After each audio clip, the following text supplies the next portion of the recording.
Sal Pal Friday right now on the Sports Bash Live on 97.3 ESPN. ESPN's Sal Paolantonio. Thanks to Griner Team at Burger Really for all your Ocean City upper real estate needs. Over 35 years of excellence, and they deliver us Sal Pal today on a Sal Pal Friday on the Boardwalk Honda Hotline. Got that kind of feel, Sal. 0-3-1 would not be very good. A tie, the way that went down, it left a bad taste in our mouth all the way to Sal Pal Friday. I know people are still talking about it. It has reverberated way, way longer than I actually thought it would. But I guess that's because there's no baseball, basketball, or hockey to talk about in the Philadelphia region. So everybody's focused on this football team and how they're going to right the ship. I mean, I am with conventional wisdom. I am with the majority of fans out there. And I think most people who are the opinion makers and analysts, that Doug should have gone for it. He should have gone for it on 4th and 12. Yeah, I mean, you look back at that. What's the message there that he sends? Not only the quarterback, but his defense, the whole team. What's the message? Hey, we're punting. We're going to go with the tie, and it is what it is. The message is, I'm putting you out of your misery. Oh, jeez.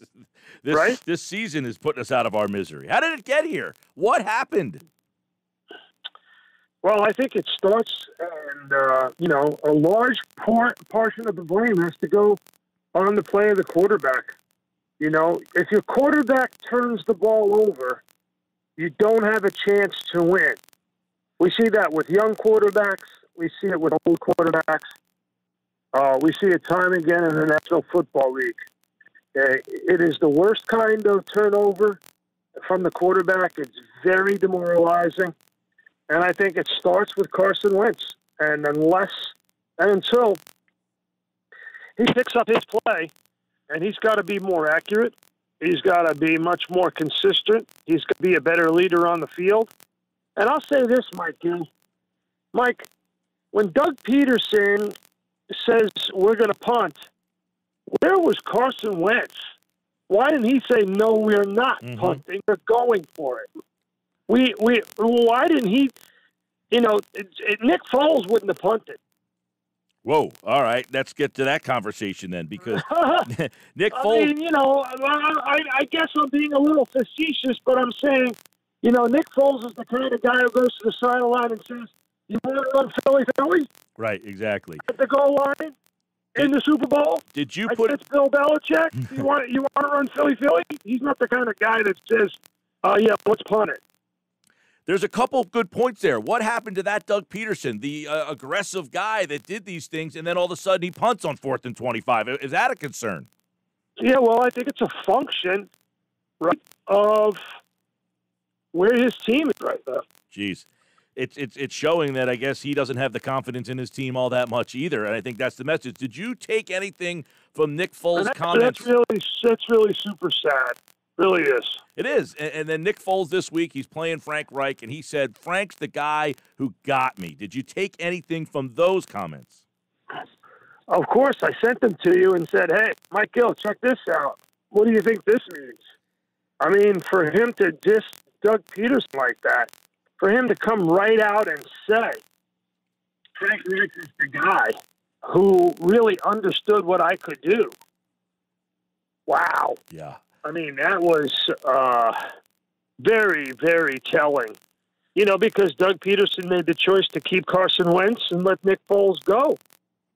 Frank Reich was already in Indianapolis. Mm-hmm. So, I mean, that was extremely telling.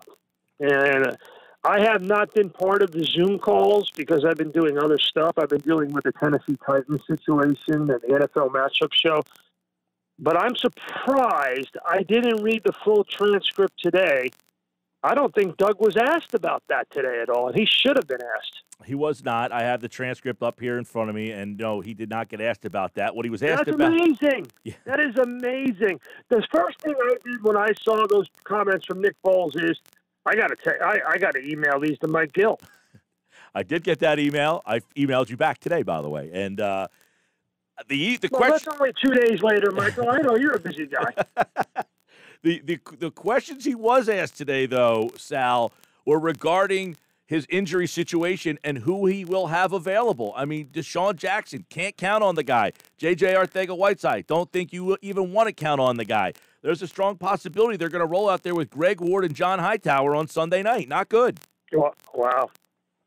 Well, I'll just say it, and, people will criticize me. I would rather have Greg Ward out there than J.J. Arcega-Whiteside. Well, I don't think you're going to get criticized for that. Maybe in the organization, not by our listeners. I mean, I think everybody's given up on him, no? I mean, I watch Greg Ward each and every week. Greg Ward is A, in the right spot. B, doing the right thing. C, when the ball comes, he catches it. D, when he catches it, he's fighting for yardage, fighting for the football team. As far as I'm concerned, last year, and I think I said this on your show during the spring, McCown shouldn't have come in and played quarterback after Carson Wentz went out with a concussion. Ward should have been the backup quarterback on the field. Yeah, that's right. I know we kind of talked about that last year when you're right. You brought that up. And Carson even mentioned about how he used to play quarterback and he has a good sense. I want to get your take, though. Everyone's talking about mechanics and this and that. We had Eric Davis on, Super Bowl champion with the 49ers yesterday, and he said he knew Carson because he played at North Dakota, so he watched him in college, and he said, I'm watching a guy who's just pressing. It's all up in his head, and he's pressing. How much is it that he's pressing because he just doesn't trust the guys that are on the field with him, these receivers? Well, I would trust Eric Davis. I think he does a tremendous job analyzing the game. He's obviously a better analyst than I am. I don't watch nearly as much film as even retired players. They just are a sponge for all that stuff, and they can tell right away what's wrong with a guy. But this is my opinion based on my analysis and my limited film study and my involvement with the NFL Matchup Show for 19 years. He's aiming the football. He is not trusting what he sees. Right. He's aiming the football. Like a pitcher who aims, can't find the strike zone, and they say, stop aiming, throw. Throw. That's one. Two, he's holding on to the football way too long. He's not seeing the whole field. There are plays that are open. You can't cover everybody.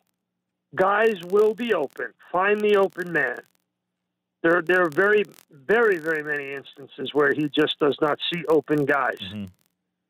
So that's two. And three, I think, and this is important because it shares the blame, with a weak offensive line and a quarterback who's pressing and a quarterback who's aiming, get him on the run. We saw Jared Goff on the run. We see Baker Mayfield now on the run because Stefanski moved over from Minnesota. He always had Kirk Cousins in a mobile pocket. He would move the platform. That would give him an open lane to throw the football. It would give the defense the idea, well, is he going? Is he not going? I'm not saying that Carson Wentz needs to run. I'm saying that Carson Wentz, go back and look at Goff and the way Sean McVay has redesigned the offense. Moving him. First of all, it's unshackled from Todd Gurley. So now, unshackled from Todd Gurley, the offense runs through Goff. And that doesn't mean Goff runs. It means it runs through him. So the pocket was moving all of the time. And as he moved to the left or the right, he would look and he would see three layers of receivers, underneath, middle, and deep. All three are not going to be covered. He would just pick the open guy and throw it to him. Yeah. I want to get your take on, and you mentioned that when they played the Rams, one of your keys was to make him make the read, get him off that first guy. That didn't happen in that game, by the way, and make him read the defenses. But I want to ask, because this week you got Kittle, and I've seen these linebackers it's malpractice what they've put on the field at linebacker. And I imagine they're going to have a brutal day against not only Kittle, but the jet sweeps and the misdirection that Shanahan will employ in this game on Sunday night. Yeah, and the bottom line, and you're absolutely right. And so it's incumbent on a couple of things. They've got to tackle because the Niners are a very good team at the second level with their tight ends and their backs. They're strong, they're elusive, they break tackles. So they got to tackle. And the other thing is they got to keep the plays in front of them. The ball's only going to go deep in the Niners offense if you give them an opportunity to let the ball go deep. And then number 3, they have to have a very defined offense, Michael. Very defined. You have to run the ball, short passes, keep your offense on the field, play ahead of the sticks, and keep the Niners off the field on offense. Does it matter if Garoppolo plays? No. Doesn't sound like a Sal Pal prediction of an Eagle victory this week. No, but I think they cover, although the line has been going up. Have you noticed? Yeah, it was 6.5, 7 now. Yeah, it was started at 5.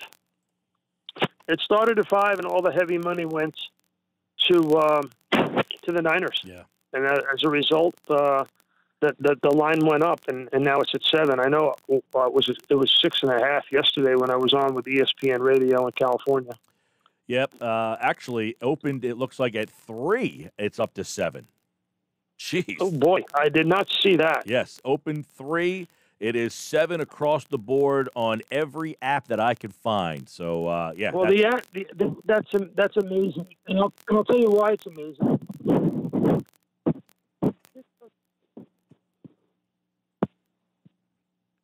I think we just lost Sal Pal. Either that or like Rick Moranis. Somebody I'm there. just I'm cold here. cocked. You got There me? go. Yeah, I thought you got Rick Moranis and someone just came up and cold clocked you and knocked you out on the Oh, street. my God. I saw that story. That's unbelievable. Jeez. Is he okay? Yeah, he said he's all right. So I think, Mike, you know, the Eagles seem to do well against the Niners historically, Yeah. no matter who's coaching. And I think the Eagles will be in the game. I do. I really do. Well, if they don't, it's going to be ugly. 0-3-1 would be not good, and we'll see what happens. It's a Sal Pal Friday, every Friday, right here on the Sports Bash on 97.3 ESPN with ESPN Sal Paolantonio, and that's thanks to our friends over at Burger Realty who supply us with Sal Paolantonio every Friday. Very nice. Thank you to Johnny G and the Griner team at Burger Realty in Ocean City, my favorite town on the Jersey Shore. I love a fall day in Ocean City. Maybe we'll get some pancakes one day, Sal. You buying? Always. My man. Talk to you next week. See ya. Sal Paolantonio here on the Sports Bash. It's a Sal Pal Friday, 97.3 ESPN.